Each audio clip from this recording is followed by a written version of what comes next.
Olá, sejam todos muito bem-vindos. Meu nome é Márcio Cotes, prazer em tê-los aqui mais uma vez, mais uma edição do nosso podcast, que tem o interesse aqui, o objetivo principal de unir questões jurídicas, tecnologia, inovação, negócios digitais. E a gente está numa série aí extensa, falando de inteligência artificial, já falamos com gente grande, né? Paulo Spaca, presidente da ABIN, que é a Associação Brasileira de IoT, Gustavo Zaniboni, que está lá no Centro Tecnológico São José dos Campos, já realizando coisas maravilhosas, muita gente por vir. Mas hoje, um dos episódios aqui que a gente estava mais esperando, mais ansioso, que aqui agora a gente vai falar um pouquinho mais de negócio. E para falar de negócio, a gente trouxe aqui nada mais, nada menos do que Luiz Pavão. Muito bem-vindo, Luiz. Obrigado aí por aceitar o convite. Obrigado, bem-vindos. Bom dia, boa tarde, boa noite para todos aí. Uma honra estar aqui compartilhando um pouquinho dessa imersão nesse mundo encantado da inteligência artificial, que é novo para mim também, né? É novo para todo mundo. É isso aí. Mas vamos falar um pouquinho de Luiz Pavão antes de mais nada, até porque o Luiz não nasceu nem de e nem em razão de inteligência artificial, né? Luiz tem um histórico grande aí, enorme, eu diria. Costumo resumir, mas resumir muito resumido, um histórico grande no varejo de luxo, depois no varejo online e hoje em dia os dois pés fincados em inteligência artificial. Mas ao invés de eu falar de Luiz Pavão, acho melhor Luiz Pavão falar de Luiz Pavão. Fala um pouquinho da sua trajetória aí, Luiz, por favor. Você sabe que eu vou começar fazendo a introdução. Eu entrei no mundo do digital, né? No mundo super encantado, se chamado submarino.com, e essa semana é uma notícia triste, né? Porque essa matéria que teve no Fantástico, enfim, nos últimos 8 meses, todo esse problema, né, de fraude, e esse final de semana eles anunciaram que vão acabar com a marca, né, Submarino Shoptime, questões estratégicas, financeiras, redução de custo, e vão engavetar a marca e deixar tudo como Americanas. Então, uma semana triste, porque foi uma grande escola, não só para mim, mas hoje grandes diretores, empreendedores e pessoas que estão à frente de grandes companhias de digital, né, no Brasil, no mundo, empreendedores que abriram capitais e disruptaram tanto esse mercado. Então, uma semana triste, mas a minha história começa lá em 2004, quando eu saio da indústria, né? Eu estava na Universal Music e fui convidado para tocar uma área pequena, começando ainda no Submarino, área de games, era a 14ª categoria, mas vinha com uma expectativa grande, porque em 2003, 2004, a gente tinha os lançamentos de PlayStation 3, de Xbox 360 e de Nintendo Wii, que era a nova geração dos consoles antigos. E ticket médio muito alto, né? A gente falava na época de 6, 7 mil reais um console, uma expectativa muito grande. E games, ela estava incorporado dentro de informática ali, de linha marrom, e depois foi splitada, né? Passou-se a ser a 14ª categoria, com grande potencial. E foi quando eu vim do mercado de games, trabalhei em Electronic Arts, trabalhei na Universal, né? Tem a parte de Pictures, tem a parte de movies, tinha a parte de games, então eu era ali um diretor regional. E acabei sendo convidado para esse mundo, onde ainda as pessoas não compravam pela internet. É uma época, quando eu cheguei no Submarino, ainda tinha muito de fazer pré-venda e depois de comprar no concorrente, né? Era uma das poucas empresas que eu passei que tinha um caixinha extra, né, para se comprar em concorrente, porque a integração de estoque ainda era muito ruim. Então, às vezes, você tinha 10 produtos para vender, mas a venda começava a acontecer tão rápido que vendia 14, 15. Então, a gente saía para comprar na Saraiva, na Siciliano, na Fast Shop. E muitas vezes a gente saiu também em momentos de Black Fridays, né, que na época não era Black Fridays, mas era alguma promoção. Então, nós, gerentes de produto, saíamos para comprar no concorrente e muitas vezes saíamos para fazer as entregas, né? Porque não tinha essa malha toda, era um negócio muito incipiente, assim, tava surgindo. Então, minha história começa ali, né? Eu assumo a categoria de games, depois dessa categoria, em um ano, ela saiu de 14ª para a 3ª categoria, então ela disputava ali pau a pau com a linha de informática e linha branca e marrom. Se tornou uma categoria muito grande, muito relevante. Eu acabei assumindo depois toda a linha branca, a parte de brinquedos, então tinha 30% ali, 35% da categoria. Em 2005, a gente já faturava algo perto de 300, 400 milhões, né, para um varejo novo, e-commerce. Acabei entrando como sócio, né, num plano de stock options, e ali eu fiz a minha carreira, ao início da minha carreira de digital. Fiquei até 2006 para 2007, quando a Americanas incorporou. Foi uma fusão, mas a controladora era Americanas, e acabei indo para o Rio. Não me adaptei ao Rio de Janeiro, na verdade ao Rio de Janeiro sim, né? Mas o ritmo de trabalho, e imagina, né? Americanas e Submarino era Corinthians e Palmeiras. E nesse caso, Corinthians ou Palmeiras é que estavam incorporando o outro. Então, a cultura, e foi um choque, foi bastante pesado. O Paulista indo para o Rio de Janeiro, o Submarino indo para dentro da Americanas. Foi um choque que foi muito, muito agressivo, e eu acabei não me adaptando, né, ao ritmo de trabalho, a novo posicionamento, a nova postura. O Submarino, ele era em prol de cliente, então era o long tail, né, e muitas vezes a gente tinha estoque que demorava a se vender para poder atender o cliente. Americanas era um mix de 20% de ofertas e focado em volume e oferta, muito mais produto do que cliente. Então foi um choque cultural ao qual eu não me adaptei na época. E aí acabei voltando para São Paulo e resolvi empreender. Empreendi com 26 anos, montei uma primeira loja online, também de games, depois abri algumas outras operações junto com grandes outros players, né? Então tinha Banco Rendimento como sócio, tinha a própria empresa Ikeda, que na época ainda não existia a Vetex. Ikeda era um grande player, grande plataforma de mercado, tocava Netshoes, tocava várias grandes contas lá dentro da Ikeda. E vim empreendendo desde os 26 anos de idade. Em 2010, minhas filhas nasceram, eu volto a ser executivo. Das lutas no turnaround, ainda toda aquela polêmica de Lana, né, do subfaturamento. E aí o grupo, um fundo, compra a marca para poder profissionalizar. E foi quando eu entro para digitalizar, montar o primeiro e-commerce de luxo no Brasil. Acabei ficando lá como diretor de operações, fizemos a expansão de uma loja, de uma maison, né, de 40 mil metros quadrados para 20 lojas em shopping. Então, passei por essa transformação na minha vida também, de sair do digital para abrir lojas, e lojas, né, de 2, 3, 4 mil metros quadrados, eram lojas muito conceitos. Então, a lâmpada não podia estar queimada, a planta tinha que estar regada, o uniforme tinha que estar impecável. Então, era um mercado de fato de luxo, onde eu transitei muito no físico versus o online, e tentar levar a experiência para o online, né? Que é muito difícil levar uma experiência de luxo para o online. Então, é muito lá, loja fechada, só membro, login, preço no Ali já começou o conceito de omnichannel, né?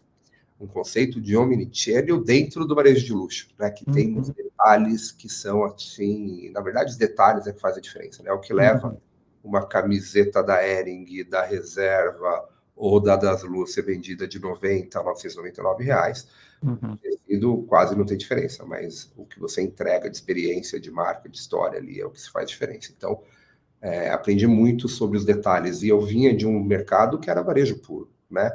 Na hora que eu saí de B2A para Americanas, a gente tinha que comprar bem para poder vender bem, e óbvio que você tinha lá a experiência de entrega, a experiência da excelência do atendimento, do pós-venda, mas é muito diferente quando você vai para o mercado de luxo e transitar nisso. E também tive a honra, né, de trabalhar ali no finalzinho de vida com a Eliana Tranchese, uma mulher, apesar de toda a parte administrativa, né, nebulosa, a parte de visão de mercado. Imagina, quando o Collor abriu o mercado, ela foi para a França, ela foi para a Europa, Estados Unidos, e mostrar para as marcas como Gucci, Chanel, Miu Miu, Prada, que aqui não tinha só Índia, que aqui era um grande mercado. Sem dúvida.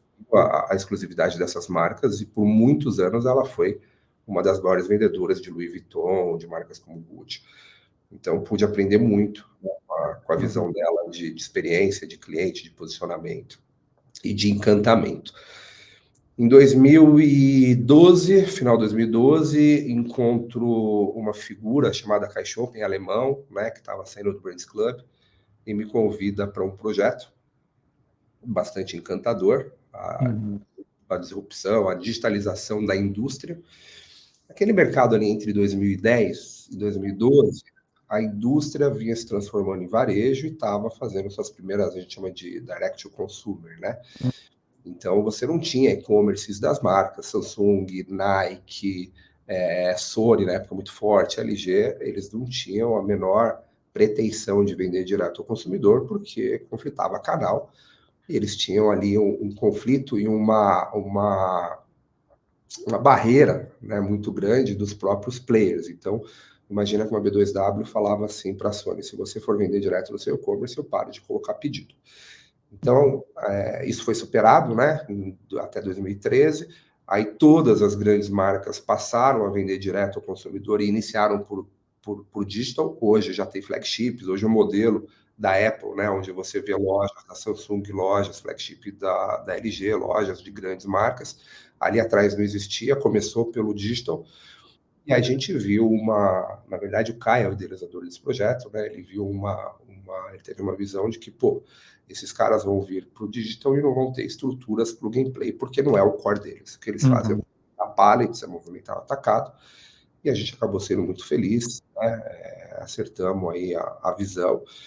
Em 10 anos, a gente saiu de 0 para mais de 5 mil funcionários, 9 países, abrimos IPO, né? Abrimos capital, fizemos IPO em maio de 21, com bastante êxito também, quase 5 bilhões de reais de valuation. E foi uma história aí onde eu de verdade aprendi, né, a lidar com milhares de funcionários, eram mais de 50 clientes. Então, aprendi a lidar com pessoas, com investidores, foi onde eu me tornei, de fato, um C-level, né? Fiquei à frente como vice-presidente dessas operações até 2022. Só acrescentar aqui, né, Pavel, desculpa te cortar, porque você falou muito do CAI, falou muito da operação, mas para aqueles que não conhecem, você não citou o nome da Infracommerce, né? Na verdade, só para personificar tudo isso que você está falando, essas operações, nada mais, nada menos, é a Infracommerce, maior empresa de full service, né? De fulfillment de e-commerce no Brasil, né? Então, assim, só o pessoal entender de uma forma mais direta, Luiz Pavão é um dos sócios fundadores da Infracommerce, né, com ações na Bolsa de Valores. Mas vamos lá, e essa parte finalzinha aí, que, resumindo, você se tornou gente grande, mais ou menos isso. A gente mudou o tamanho da brincadeira, né? Uhum. Poxa, a gente bateu 1 bilhão de faturamento, mais de 13 bilhões de processamento, chegávamos a processar 1 milhão de pedidos ali em um dia, e a gente disruptou muito o mercado, né? Além de a gente gerar toda a infraestrutura para o e-commerce, então e-commerces como Nike, Samsung, Levi's, Ray-Ban, a gente estava na retaguarda, tecnologia, processamento, pedido, pagamento, processamento do pedido, separação, entrega pós-venda. A gente literalmente fazia todo o full service para essas marcas, e você achava que estava comprando na Nike, mas a gente estava por trás fazendo toda essa operação. E disruptamos o mercado do B2B, né? Junto com o Compre Agora, foi o primeiro grande... Era um projeto seed ainda no PowerPoint da Unilever, que a gente pilotou e passou a processar alguns bilhões e ter um percentual hoje muito importante dentro da Unilever, que é o pequeno revendedor, varejista, mercado, supermercado, fast food, farmácias, comprando direto da indústria. Depois veio Mondelez, veio Rect, veio Bombril, mais de 30 grandes clientes B2B, mas a gente acabou disruptando, fazendo essa primeira plataforma. Então, é uma história aí bastante gloriosa, óbvio que nem tudo são flores, né? A gente conta o lado A, que é o lado que a gente põe no LinkedIn, o lado B também tem bastante falta de dinheiro, falta de caixa, falta de financiamento para sustentação do crescimento da operação, entrada de investidores, acho que a negociação de quadro societário, cap table, a própria parte de abertura de capital para mim era um negócio que eu tinha no acadêmico, né? Eu fiz processamento de dados, depois eu fiz e programava bem, tá? Em COBOL e Clipper, mas não era o que eu gostava. Depois fui para o direito. E aí também não era o que gostava. Não é o que vai me fazer feliz. Depois fui para a publicidade, propaganda e marketing, né? Fiz uma pós, depois fiz o meu MBA em negócios estratégicos e tive a oportunidade de ir para Harvard lá em 2020 fazer uma especialização. Então, a minha cultura, a minha formação acadêmica, ela é bem esquizofrênica. Então, hoje eu consigo navegar muito bem com a parte técnica, com os desenvolvedores, apesar de já não programar mais, mas aprendi muito a parte de lógica, a parte de fluxograma, a parte de composição, né, de arquitetura de dados. Depois analiso contratos muito bem, e aí o direito me deu muita bagagem, né, em grandes negociações, porque no final o contrato é negociação de duas partes, onde precisa chegar em um bem comum, né? E parte de marketing, produto, go-to-market, precificação, persona, cliente, cliente ideal, expansão, é onde eu navego e me achei. Então, eu sou um pouco híbrido, tanto na parte de negócios quanto na parte de tecnologia. Por isso, acabei me dando muito bem na Infra, porque era uma empresa de operações, né, com uma espinha dorsal de tecnologia e essa disrupção de mercado, de omnichannel, de direct to consumer. E foi uma história bastante prazerosa e enriquecedora para mim. 2022, eu saio da operação, vou para o meu sabático. 2023, passo uma temporada no Canadá, passo uma temporada em Miami e conheço meus novos sócios de uma companhia, né, onde a ideia era levar tecnologia, mão de obra, alocação de desenvolvedores brasileiros para o mercado americano. O mercado americano expandiu muito na pandemia, ele já é, né, o principal do mundo. Na pandemia teve lá uma demanda absurda de desenvolvedores. A contratação na Índia, que sempre foi a base, sempre foi aliado, né, às premissas de quantidade, não qualidade. Então tinha diferença de fuso horário, tinha diferença de língua, refação, não tinham grandes entregas. E eles começaram a olhar o mercado da América Latina como provedores, e o Brasil é um silo muito grande de geradores, de grandes desenvolvedores, com grandes universidades, com grandes projetos. Na Infracommerce, nós já éramos referência para a Unilever, para a Ray-Ban, para grandes contas de fazer pilotos no Brasil, porque ele não é nem pequeno demais para não ter referência e nem o primeiro player. Então, o Brasil sempre ficou para essas grandes contas entre o top 3 e o top 5. E aí era um laboratório perfeito para a gente poder pilotar, porque custo de mão de obra em reais muito barato, tecnologia, criatividade muito alta, e a gente acabou fazendo grandes projetos de referências para a própria Unilever global, para a própria Luxottica global.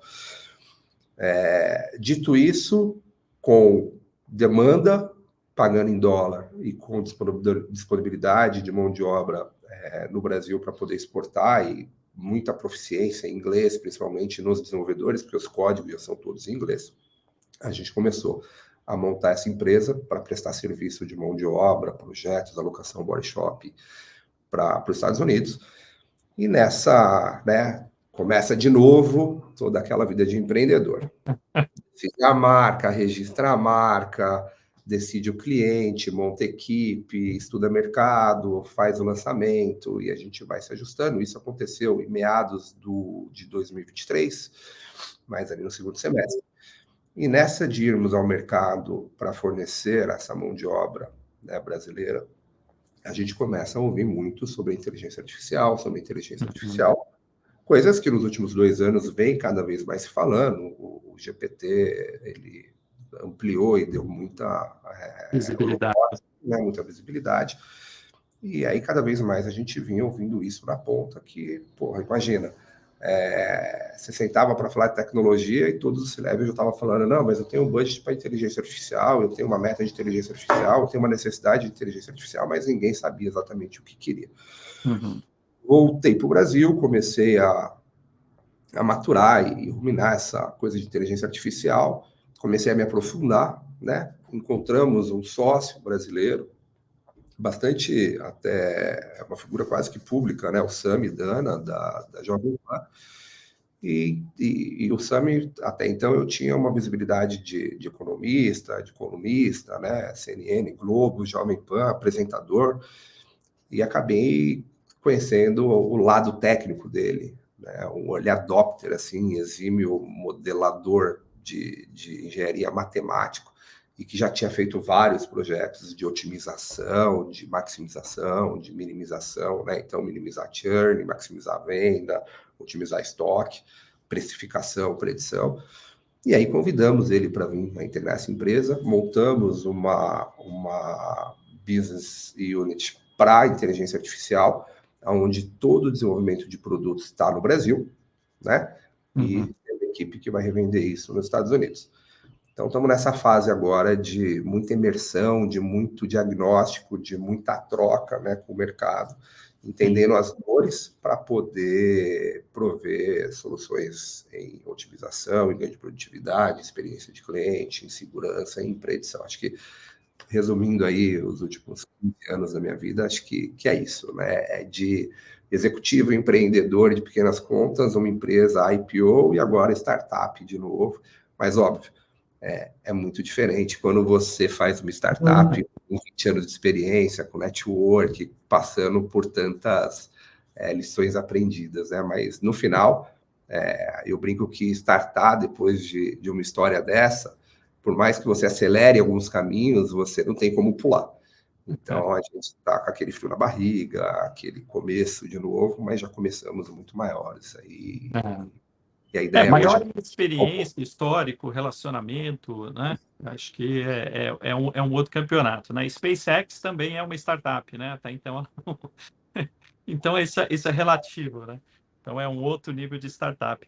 Bom, eu acho que aqui tem 20 minutos de história, na verdade, né? O Luiz Pavão é um dos dinossauros da economia digital brasileira. E é interessante, porque conforme você vai descrevendo, você foi descrevendo, eu fui lembrando, né, da minha história também em cada etapa, né? Porque você ia falando ali as épocas cronológicas, né? E não é diferente, né? No direito, a gente do direito focado na economia digital, a gente viveu todas essas ondas, né? Então, desde o comecinho, quando vender online era um problema, né? O nosso escritório fisicamente ele está no mesmo condomínio em que a Rocket ficou durante uma década. E a gente ia lá conversar com o pessoal e a gente falando, olha, então a gente vai vender sapatos, né, para as mulheres por meio da internet, né? E aí a gente olhava toda a parte jurídica, Código de Defesa do Consumidor, e era disruptivo, né? Como é que você vai vender sapato? É um negócio que você precisa experimentar. E hoje é uma realidade, né? Então a gente vai vindo ali em tudo isso. Lembro de um projeto enorme que a gente fez, posso citar aqui porque saiu até na revista Exame para o Grupo Arezzo, projeto de Omnichannel, que juridicamente tem um monte de entraves por causa da legislação tributária brasileira, né? E aí passou um filme. Você descrevendo aqui, passou um filme também na minha cabeça. Já são 20 anos. Não é diferente, né? Porque no momento que a gente se encontra agora, e a vida ela vem em ciclos, né? Eu costumo dizer que de 7 em 7 anos para a tecnologia, acho que a inteligência artificial vai encurtar um pouco isso, mas as discussões que nós temos agora é exatamente, assim como a gente teve a LGPD há 2, 3 anos, agora discute-se, né, a lei, a regulamentação da inteligência, o que pode, o que não pode, como vai, porque vai mudar muita coisa, vai afetar, vai impactar empregos, vai afetar atendimentos humanizados mais por máquina, enfim, propriedade intelectual.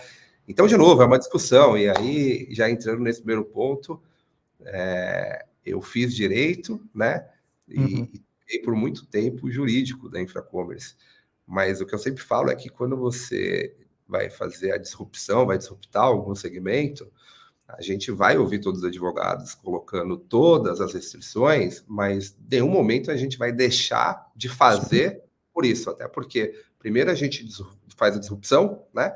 E depois a gente faz o enquadramento, assim como foi Uber, assim como foi o Gênero, porque senão você não sai. Trabalha no jurídico com as empresas disruptivas, né? Para nós é muito claro, a gente coloca ali todos os problemas, porque a gente acaba sendo o mensageiro do caos, né? Nós não criamos o caos, mas somos a interlocução entre esses dois mundos, né? Do empreendedor e do legislativo, judiciário. E depois a gente acaba comprando as brigas de vocês, né? Porque, querendo ou não, a gente que também vai ali na ponta discutir teses jurídicas do porquê essa forma nova de se fazer as coisas, ela não necessariamente é errada. E essa discussão eu estou revivendo, né? Da mesma forma que a gente foi discutir, como você citou aí, privacidade de dados, tinha todo um movimento, né, do indivíduo ser protegido. E quando eu fui falar lá no Senado, né, tem 15 minutos ali eu falando, eu falei de soft power e a importância da inovação para o país, porque precisa existir esse equilíbrio. E eu estou vivendo isso de novo quando eu falo de regulamentação de inteligência artificial, né? Não é o fim do mundo, né? Lógico, precisam ter preocupações, mas a gente precisa achar o equilíbrio, porque a gente precisa continuar inovando, a gente precisa continuar isso enquanto país mesmo, desenvolvendo coisas, prosperando, porque senão a gente vai ser sempre o país de commodities, e eu acho que o e-commerce brasileiro e alguns unicórnios da economia digital brasileiros, né, e mesmo aqueles que não são unicórnios, né, do ponto de vista de definição, mas que são sucesso, provam que o Brasil é capaz de ser inovador. O Brasil é capaz de movimentar. O e-commerce brasileiro, ele é pujante, né? E a gente tem exemplos maravilhosos de infracommerce, de VTEX, né? De inúmeras empresas brasileiras que hoje estão, né, ganhando o mundo, né? A Infracommerce tem operação internacional, o VTEX tem operação internacional, inúmeras outras aí caminhando. O Então, eu Brasil não acho deixa, o Brasil não deixa a desejar, Cotes, em nada, nada. tá? Eu acho que mesmo com toda a diversidade tributária, legislativa, política, e você é agnóstico aqui, né? Eu acho que hoje a gente mostra, primeiro, que o Brasil está para a América Latina como os Estados Unidos esteve para o Brasil há 10 anos atrás, né? Nós somos referências. O Brasil hoje é o principal investidor em tecnologia da América Latina e inteligência artificial disparado, porque a gente tem uma economia muito maior do que as dos outros países, a gente tem uma população muito maior e a gente tem desenvolvedores e base tecnológica, como eu falei, das faculdades e históricos sensacionais. Então, assim, tudo que a gente está fazendo aqui hoje é consumido depois pela Argentina, pelo Chile, até lá em cima México, Colômbia. Então, a gente é referência, sim, para a América Latina, e acho que você colocou uma coisa importante, não é o fim do mundo, mas é quase um recomeço, né? Sem dúvida. Assim como a gente teve, Revolução Industrial, Revolução dos Computadores, Revolução Elétrica, Revolução, e pós-Revolução você tem, né, toda aquela parte de acomodar as mudanças. Essa é uma revolução que vai impactar a economia, vai impactar forma de comportamento, vai impactar empregos, vai impactar relacionamentos. Então tem que ser dado, sim, né, todo o peso para proteger o que deve ser protegido, mas da mesma forma tem que ser dado abertura, né, para disruptar o que precisa ser disruptivo. Eu acho que aí é onde entra esse lobby, essa negociação, essa intermediação, né, de vocês junto ao legislativo e nossa, dos intermediários que queremos disruptar, porque é o equilíbrio, né? Tudo na vida, o radical ele não funciona. Então, nem a barreira e nem também tudo aberto. E a gente vai encontrando, mas enquanto isso vai se estabelecendo, o nosso papel aqui de empreendedor é de disruptar e fazer tudo que a gente imagina que é possível. E depois o que vai ser utilizado ou não, a gente vai encaixando.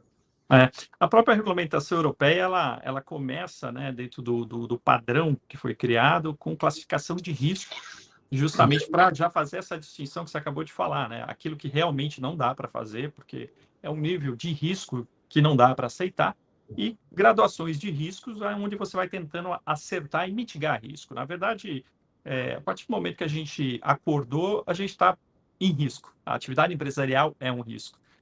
O que diferencia o amador do profissional é identificar o risco e mitigá-lo na medida do possível, né? E aí, falando dessas questões de risco, e todos os episódios eu cito, porque isso é uma coisa que eu já falo há 10 anos, né? Como a gente mexe com inovação, a gente estuda olhando para frente. Eu lembro de um curso que eu fiz na Singularity University. Para quem não conhece, a Singularity ela foi criada pelo Google. O campus é dentro da NASA, né? E ela é uma universidade que ela não estuda o passado, onde o aluno vai aprender tudo aquilo que já foi estudado. Ela estuda o futuro.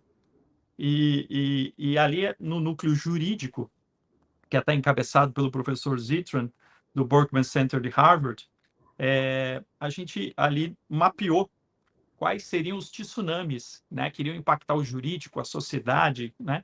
E veio a internet, depois era muito claro para a gente os smartphones, depois a capacidade de processamento, e aí envolve a questão de dados pessoais, viria a inteligência artificial e tem outros tsunamis por vir, né? A IoT, que é a internet das coisas com cérebro, né? Eu costumo brincar, quer dizer, é o device físico com inteligência artificial, ou seja, ele pensa e no campo físico ele decide.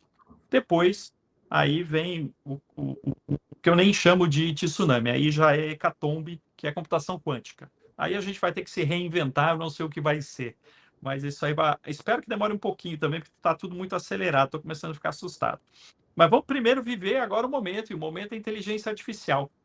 Luiz, falando de inteligência artificial para o varejo, que eu acho que é uma das suas grandes especialidades, o que você tem visto da aplicabilidade e uso de inteligência artificial, ou talvez ainda não uso, né, mas discussão? Porque me parece que em certos setores, o próprio setor não sabe o que ele quer de inteligência artificial. Ele mesmo não sabe, né? É igual você colocar uma criança num parquinho de diversão com tanto brinquedo que ela não sabe qual é o primeiro brinquedo que ela vai brincar. Isso é uma percepção minha ou isso é uma realidade? Como é que está esse momento aí do varejo?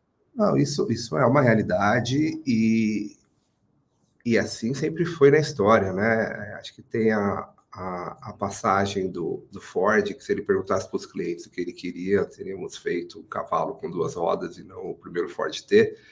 E eu acho que cabe a gente, né, entregar a solução que muitas vezes o varejo nem sabe o que ele quer. Porque ele está ali focado em produto, preço, promoção, né, toda a parte de compra e venda, e não é o core dele saber o que é a tecnologia. Quando foi se criado o Excel, ninguém perguntou para os contadores o que eles necessitavam, né? Pelo contrário, se você fosse falar com o contador, ele ia falar da dor dele, que era putz, dificuldade de colocar tudo em papel, de impressão, de fazer tudo ali na calculadora. Então, acho que aí cabe às cabeças, né, empreendedoras entender as dores e criar soluções. Então, acho que esse é o primeiro ponto. Não, ninguém sabe. Alguns estão mais maduros, né? Uhum. Tem um departamento ali de dados, de BI, de tecnologia um pouco mais avançado, investimentos em pesquisa e desenvolvimento, mas a grande maioria mal sabe se falar ainda de tecnologia, né? Uhum. Tem muitas empresas faturando 2, 3, 4 bilhões, líderes dos seus segmentos, e que ainda não tem o data lake estruturado, que ainda não tem o BI 100% assertivo, acurado. Então, eu acho que esse é o papel que nos cabe. O que é o grande desafio, principalmente no Brasil? Né? As empresas, na parte de tecnologia, sempre deram um jeitinho de se fazer com menos tecnologia, porque tecnologia sempre foi muito caro e a mão de obra sempre foi muito barata. Então, o que acontece é que, pô, um Excel resolve, uma planilha resolve, né? Às vezes até um Power BI, ali um dashboard de BI acaba te dando algumas informações. Você coloca 2, 3 pessoas a mais, 5 estagiários para gerar aquele relatório, para fazer aquele cruzamento de dados, para atualizar a base do dia anterior e te dá o que você precisa. O fato é que esses puxadinhos, né? Agora chegou no mundo onde a inteligência artificial vem para, de fato, poder acelerar e acelerar muito. Então, o que a inteligência artificial faz nada mais é do que pegar o que já roda, né, da forma que roda, e criar isso em uma escala exponencial com muito mais assertividade, aonde não se compara com o ser humano. O ser humano, por melhor que ele seja, quando você pega, por exemplo, um grande advogado e vai fazer uma sustentação oral, ele tem os fatores externos, ele pode estar num dia que não seja um dia bom, ele pode ter brigado com a mulher, ele pode estar com um problema financeiro, um problema com o filho, e isso acaba impactando. Então, por mais que ele tenha ali uma constância, pode ser que uma vez ali, né, ele seja impactado e não seja, não performe igual. A mesma coisa para o médico, né? Você pode pegar um Uhum. médico que fez 300 cirurgias, mas pode estar num dia ruim que ele vai cometer algum tipo de erro, e isso para todos os outros. A gente fala para controle, a gente fala para predição, a gente fala para planejamento de vendas. Quando a gente leva isso para a máquina, além da gente tirar esse ambiente externo, o nível de acuracidade de acerto delas é infinitamente incomparável com o nível humano. E o que a gente quer fazer é levar essas mentes brilhantes para dentro dessa máquina e poder exponencializar isso com nível de assertividade, acuracidade e de aprendizado, né? Porque quanto mais ela trabalha com mais dados, mais ela vai gerar lá na frente. E a inteligência artificial nada mais é que é isso, né? Então é levar o aprendizado humano para dentro de uma máquina e poder exponencializar isso tudo. O que é o grande problema? É que ela não funciona sem dados. Uhum. A gente pode dividir a inteligência artificial basicamente em duas frentes, né? Duas denominações que a gente está dando, generativa e a preditiva.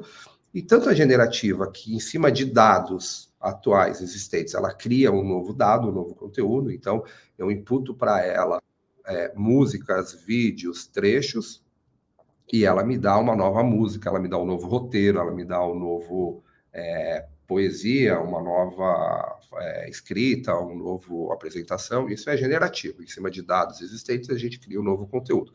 E a preditiva em cima de dados existentes, a gente cria uma predição.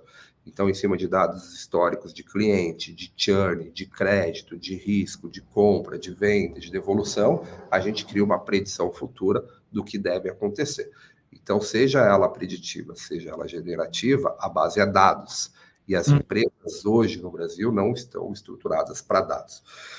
Eu tenho conversado muito com muito C-level, presidente, diretor de tecnologia, para falar, poxa, eu vim até aqui hoje no puxadinho, fazendo o mínimo necessário, mas entregando.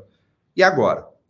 Agora essas empresas vão ter que tirar esse gap, né, que elas não corrigiram ou não se estruturaram nos últimos 5 anos de dados, porque sem um data lake estruturado, sem uma padronização de dados, sem uma assertividade de dados, a inteligência artificial ela não consegue atuar. Porque o que a inteligência vai fazer? Se ela atua, né, em cima de dados ruins, ela vai gerar uma inteligência ruim. Se ela atua em cima de dados assertivos, ela vai gerar uma inteligência assertiva, conclusiva. Então, acho que um grande mercado que se abre em paralelo à inteligência artificial são as empresas de estruturação, de LTM, de transformação de dados, né, de data lake, de estruturação de bancos, porque muitas empresas vão ter que correr para fazer essa estruturação para a gente poder aplicar a inteligência. Então, já chegamos em empresas que a gente vê um potencial gigante, né, de otimização. E o que são as otimizações para o varejo?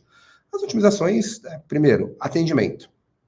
Então, o atendimento é a parte mais madura da inteligência artificial, porque já começaram com chatbots, com chats humanizados, com chats de ramificações, e hoje já estão até o nível de gerar um atendimento virtual, com um avatar virtual, e falando exatamente, conversando em real time com o cliente, podendo tirar dúvida. Depois a gente vem ali na parte de predição. A predição, ela está desde o que eu vou comprar, o que eu vou vender, aonde eu vou vender, qual o mix ideal, qual o melhor mix para a loja. Imagine hoje uma rede com 300 lojas, onde ainda é um gerente de produto que tem que fazer aquela análise do passado e prever o pedido inicial de compra para 280 lojas.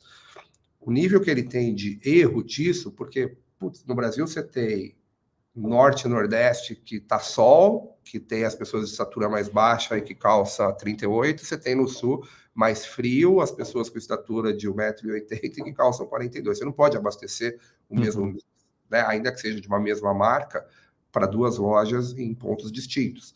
Então, é que a inteligência entra olhando todo o passado e carregando toda a base de dados e podendo falar assim, olha, para essa loja aqui, você tem que colocar blusa, você tem que colocar tantas partes de cima, tantas partes de baixo, um mix de tênis de 38 a 42, e para essa aqui você vai colocar mais parte de baixo, mais regata, um mix de 36 a 38, e ele começa a fazer a predição iniciativa do pedido inicial, e mais do que isso, depois quando você está abastecido nas 200, 300 lojas, ele está todo dia vendo se o seu planejamento está de acordo com o seu realizado.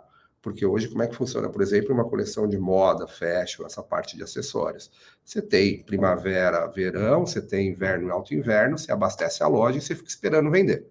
O que não vende quando chega no final da temporada, da coleção, você liquida com 50%. E muitas vezes, imagina você que você mandou 10 peças para essa loja aqui do Sul, 10 peças para essa loja do Nordeste, essa loja do Sul, em 3 semanas, vendeu as 10 peças, e essa loja do Nordeste está com as 10 peças sem vender.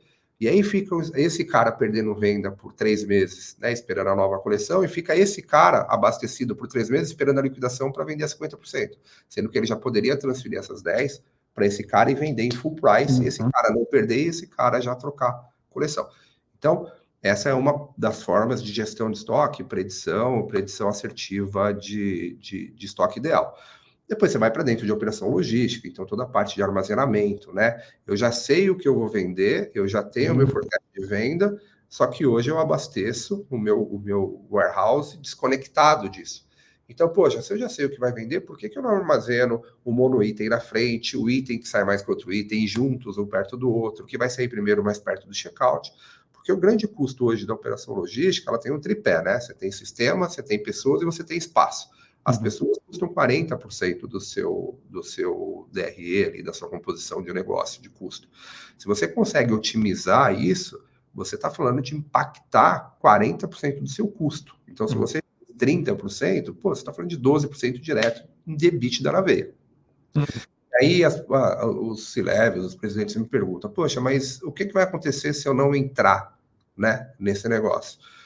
A mesma coisa que eu falei há 10 anos atrás, cara. Se você vai entrar no e-commerce ou não, não é uma escolha sua, porque o seu produto vai ser vendido na internet. Se você quer estar controlando, se você vai entrar na rede social ou não, não é uma decisão sua, porque a sua marca vai estar exposta, né, no Instagram, no Reclame Aqui, no LinkedIn. Então, para mim, é assim, você vai entrar e não é. Se você quer entrar controlado, né, e pioneiro, a diferença da inteligência artificial para a internet, para as redes sociais, para o e-commerce, é porque tem lojas que até hoje não tem e-commerce. Porque ela se vira muito bem com o marketplace, com o revendedor dela plugando nos canais, e ela está lá. Agora, a inteligência artificial, se você não entrar, o que vai acontecer é que você tem lá a sua operação de 1 bi, e você tem o seu concorrente que tem uma operação de 1 bi, e os dois fazem sapatos femininos. Uhum. Seu DRE hoje é muito parecido com o do seu amiguinho. Por mais que você seja eficiente, por mais que você seja... Os custos são muito parecidos, né? Custo de loja, custo de espaço de metro quadrado, custo de capital intelectual, custo de transporte. Então, o seu DRE ali vai te deixar entre 10% e 15%. Né? O mais eficiente vai ficar com 15%, o menos eficiente vai ficar com 10%, mas você está no range de 10% a 15%. Quem agora colocar inteligência artificial, né, e ganhar tanto escalabilidade e customer experience, experiência ao cliente, ele vai vender mais e depois com controle de predição, de estoque, de segurança e da parte de controladoria, ele vai ter muito menos custo. Porque você vai reduzir lá o seu quadro de atendimento de 40 para 20 pessoas. Você vai reduzir a sua logística de 400 para 300 pessoas. Você vai reduzir a sua parte de planejamento e produto de 10 para 6 pessoas. Você vai aumentar a sua assertividade, vai subir suas vendas de X para 20%. Então, a partir daqui, uma empresa que colocou hoje, a empresa que colocou e-commerce aqui não colocou, ela vive, né, uma um pouco melhor, outra um pouco pior. Nos próximos 2, 3 anos, uma empresa que instale e adote inteligência artificial contra que não adote, a gente está falando de linhas de resultado de 10% para 30%. E aí você deixou de ser competitivo. Sem dúvida. Para mim, inteligência artificial é muito claro, né? Ou ela reduz custo, ou ela traz eficiência, ou as duas coisas, né? Então, eu posso aplicar a inteligência artificial porque eu quero ser mais eficaz, mais eficiente. Pode ser até que eu não reduza custo, não necessariamente, mas eu quero melhorar. Ou eu quero reduzir custo, ela obviamente vai te ajudar muito com isso. Quando não, ela ajuda nas duas pontas, né? E o que você falou dessa questão de escolha é um fato, né? Ontem eu estava tendo uma reunião, hoje é o maior escritório de advocacia no mundo, né? 6.000 advogados espalhados em 40 países. E, obviamente, né, é um escritório norte-americano. E aqui nos Estados Unidos, a cultura é muito forte do advogado continuar cobrando por hora, né? E aí, quando a gente apresentou ali algumas questões de inteligência artificial, que a redução de custo ia ser absurda, ele ficou preocupado, ao invés de ficar feliz, o gestor. Porque ele falou, não, mas eu cobro por hora. Né? Isso vai me demandar menos horas. Como é que eu cobro? O raciocínio é óbvio. Não é uma escolha tua, né? Isso, a própria inteligência artificial, que, querendo ou não, ela é uma realidade enquanto do ponto de vista de ser factível, se fazer coisas, né? O que falta é capilaridade, o quanto que ela vai penetrar na sociedade, mas ela vai acontecer, mais cedo ou mais tarde ela vai acontecer. Então, ela talvez seja disruptiva até na minha área jurídica, aqui nos Estados Unidos, de cobrar por hora. De repente, vai ter que ser aquela cultura do cobrar por job, né? E aí, quanto mais eficiente eu for, melhor para mim, porque a minha margem de lucro aumenta. Mas eu acho que isso, a inteligência vai disruptar, inclusive, essa cultura, tá? Porque ainda existe muito empreendedor, desde o varejo até a indústria, até os profissionais autônomos, como o escritório de advocacia, que olha muito, valoriza muito o faturamento. Mas, porra, se você tem 6.000 advogados e você cobra, cada advogado tem 180 horas, e a hora do advogado é R$100, R$200, você tem 36 mil de receita em cima de cada cabeça, só que você tem ali também a sua margem, né? Porque você tem os seus custos. Então, você fatura 3 bits, sobra ali no final 250 a 300 mil reais. A partir do momento que você cai de 6.000 advogados para 1.000 advogados, a sua receita sai de 3 bi para 800 milhões, mas vai te sobrar, em vez de 300 mil, 1 milhão, o que a pessoa precisa ver? Porque não é uma escolha dela. Se ela não fizer, um amiguinho do lado, né, o que tem 5 mil, que tem 3 mil, vai fazer, ele vai ter que reduzir a cobrança, porque quem compra sabe o custo das coisas, e aí Claro. vai chegar uma hora que ele não vai pagar 18 mil, Ah, R$ 200 na hora do amiguinho, se ele tem por R$ 30 aqui. E aí vai virar uma Nokia da vida que vai deixar é, de existir, é. né? Tem E é jeito. disruptivo mesmo, vem para romper mesmo, você querendo ou não, não é uma escolha, né? Ela vem para romper. Eu lembro de uma vez que nós fomos procurados por um escritório concorrente, diga-se de passagem, né? Aquela ideia de vamos fazer uma fusão. Aí você faz a due diligence, aí chega o faturamento deles o dobro do que o nosso, só que o lucro era igual. Resultado, O lucro igual. É óbvio, né? A cultura é muito mais inchada, nós temos uma cultura de fazer mais com menos, né? De uma forma, na verdadeira acepção da definição do que é economia, né? Então, são essas coisas que o que importa é lucrar ou faturar, né? Que é o que você está falando. Então, é interessante. Agora, um ponto interessante para a gente fechar aqui, que eu acho que vale a pena essa informação para o mercado como um todo. Fala-se muito de inteligência artificial, mas tem duas coisas, e eu gosto muito de, quando possível, né, com toda humildade, alertar o mercado, porque tem muito buzz e o pessoal do marketing é muito bom. Tem muita coisa que o pessoal diz que é inteligência artificial e não é, e aí a gente teve discussões aqui em outros episódios do que efetivamente é inteligência artificial. Aliás, inteligência artificial não é uma coisa, é um campo do conhecimento. Existem várias técnicas de inteligência artificial. E outra coisa também que é importante que o mercado, os gestores C-levels que estão entrando nesse mundo entendam, é que existe um problema muito sério a ser resolvido junto às empresas brasileiras, que é o quanto os seus dados são saneados, ou o quanto eles são, de fato, conhecidos, né? A gente viveu muito isso na época de adequação à LGPD, porque na época, digo, ela continua, porque ela está em vigor, existe uma determinação legal de você saber efetivamente quais dados pessoais você tem, o que você faz com eles, com quem você compartilha, e as empresas muitas das vezes não sabiam. Então, naqueles projetos, foram mais de 300 projetos de adequação, a principal dor era exatamente essa. O que você tem dentro de casa? E ele falava, eu não tenho a menor ideia, né? E aí vieram várias ferramentas de data discovery, de data mapping, que para dado pessoal são bem questionáveis, né? Porque fica mais difícil você identificar um dado pessoal, porque ele está, né, às vezes vinculado a algumas questões que você realmente não tem controle. Mas quando a gente fala dados no âmbito geral, eles funcionam muito bem. Então, aqui fica aí a sugestão, acho que a ferramenta de data mapping, data discovery pode ajudar bastante aí no saneamento, porque não dá para fazer bolo sem farinha, e farinha é dado. A primeira coisa que você precisa ter são esses dados muito bem organizados. E a própria regulamentação de inteligência artificial, ela fala muito da necessidade de quem desenvolve e utiliza inteligência artificial ter um controle efetivo do que está sendo utilizado e sendo feito pela inteligência artificial. Então, sair implantando, sair fazendo também de qualquer jeito, sem um mínimo de governança por trás disso, vai ser dinheiro investido à toa, porque ali na frente pode ter algum problema. Infelizmente, nós continuamos sendo os mensageiros do caos, e o fato é que aqui no Brasil, o governo já decidiu, inteligência artificial vai para baixo da NPD, a NPD que muita gente acaba criticando que não faz nada de privacidade de dados, e já fez para a inteligência artificial. Semana passada, suspendeu a meta de utilizar dados para alimentar a sua própria inteligência artificial, né? Imagina o que é para uma empresa que está investindo bilhões em desenvolver um projeto de inteligência artificial e o governo fala, olha, você não pode tratar dados pessoais porque você não está de acordo com a legislação. Então, infelizmente, a gente tem que trazer esse alerta. Tem dores aí, tem coisas, né? Se fosse fácil, todo mundo faria. Quando é difícil, a gente precisa de pessoas como o Luiz Pavão para tentar ajudar, né? Luiz Pavão, para mim, é um grande solucionador de problemas. Então, não, esse é meu lema. Eu acho que quanto mais complexo e mais difícil, mais feliz eu fico, porque eu acho que solucionadores de problemas são grandes exponenciais de sem negócios dúvida, potenciais. sem Né? dúvida. Isso Da aí. fato, faz e toda vez que eu me sinto em uma posição de pressão, eu me sinto privilegiado, porque se eu estou lá é porque eu tenho capacidade para poder, né, contornar.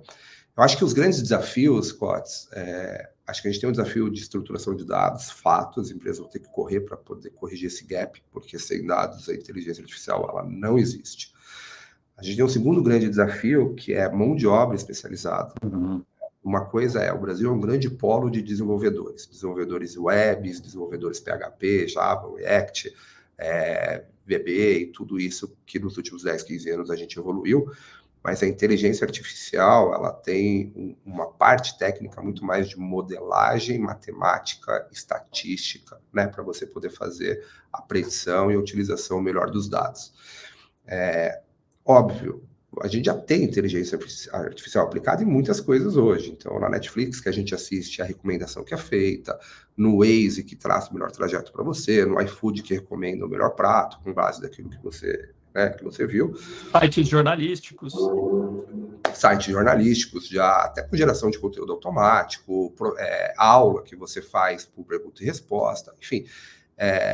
Eu acho que na parte técnica da retaguarda, se você pega, por exemplo, grandes especialistas como o próprio Sami, tem coisas que ele vai falar, isso não é inteligência artificial, isso daqui é só um algoritmo de automatização que você faz aqui uma regrinha, né? Lê esse, se igual a esse, você age dessa forma, se for igual a esse. Então, por exemplo, estou fazendo uma compra no e-commerce e eu coloco lá uma automação de que, se esse cara já é comprador recorrente, já tem 4 compras, está comprando esse tipo de produto, já passa direto sem passar pelo antifraude.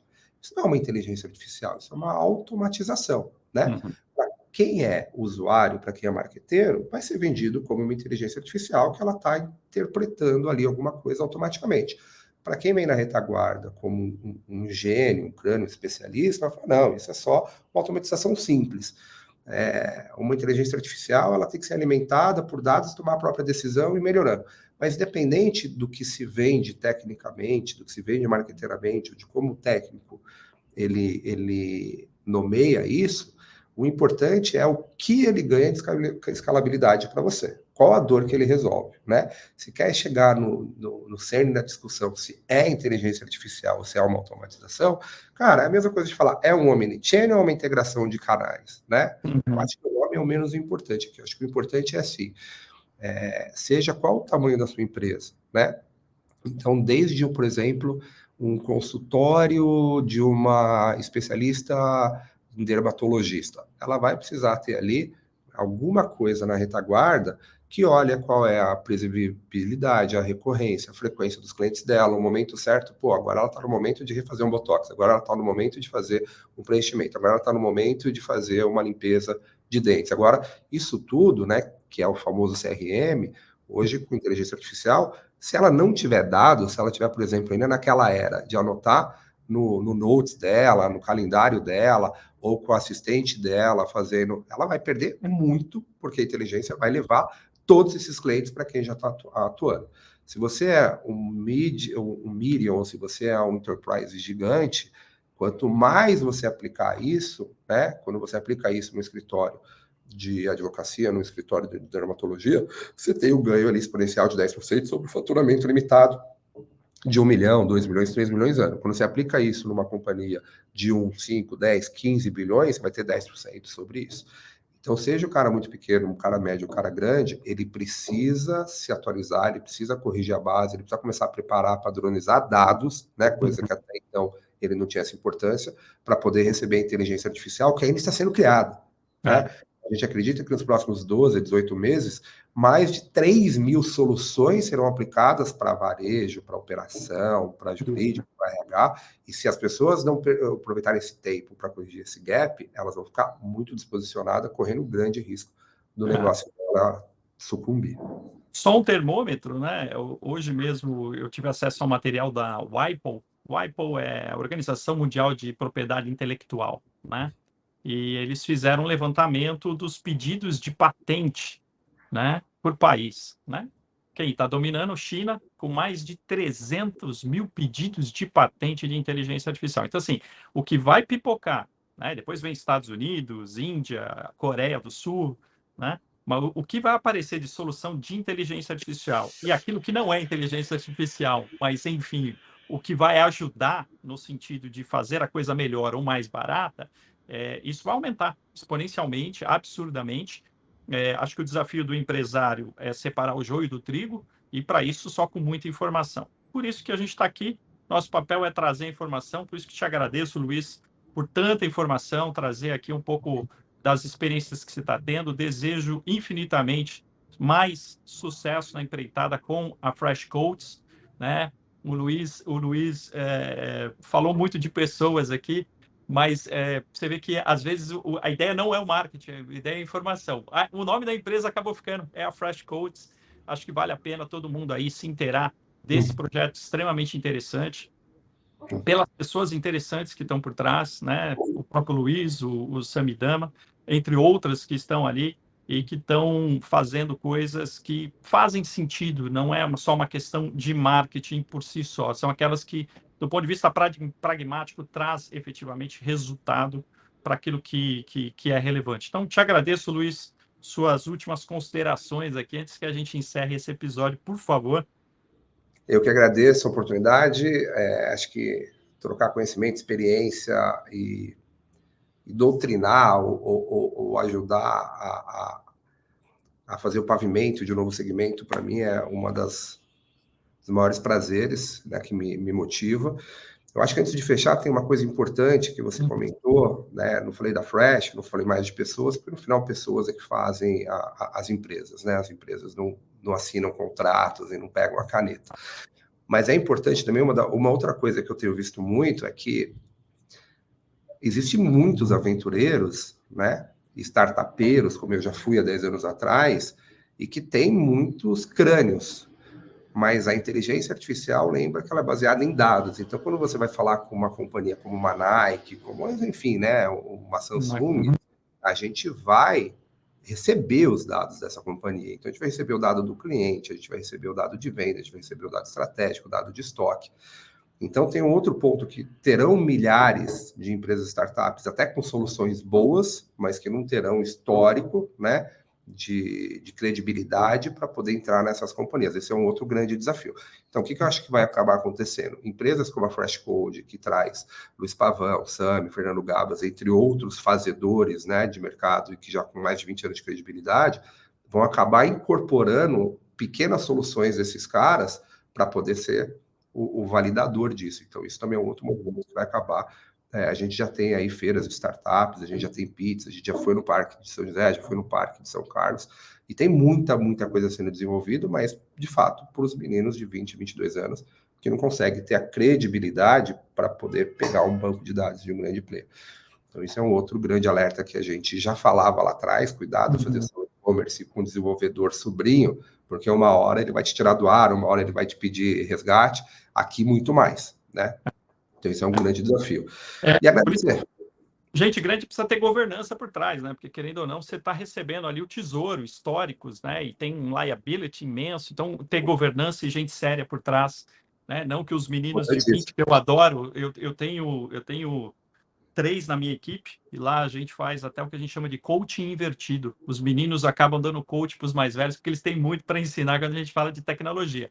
Mas, enfim, de fato, precisa ter uma infraestrutura de governança, porque você está recebendo algo extremamente valioso. Bom, Luiz, só tem mais do que os meninos de 20 anos, que a gente já teve 20 anos, mas claro, é uma instituição de CNPJ validadora com investidores que dá o comfort layer, o comfort real conforto. E é isso. É isso. Obrigado pela oportunidade, à disposição e vamos embora. Vamos que vamos. Vamos construir fazer mais histórias, até porque eu sei que muito. Tem que contar mais história para a família, certo? Os 20 anos que nós fizemos até aqui não vai ser nada comparado aos próximos 5 anos. Essa é a parte mais gostosa disso tudo. Eu concordo. Bom, pessoal, continue aí acompanhando essa trilha de inteligência artificial. Tem mais coisa interessante aí para a gente conversar. E agradeço aí imensamente a participação de todos. Daqui a pouco o conteúdo sobe para o Spotify. Abraço, até a próxima. Valeu, até a próxima, gente.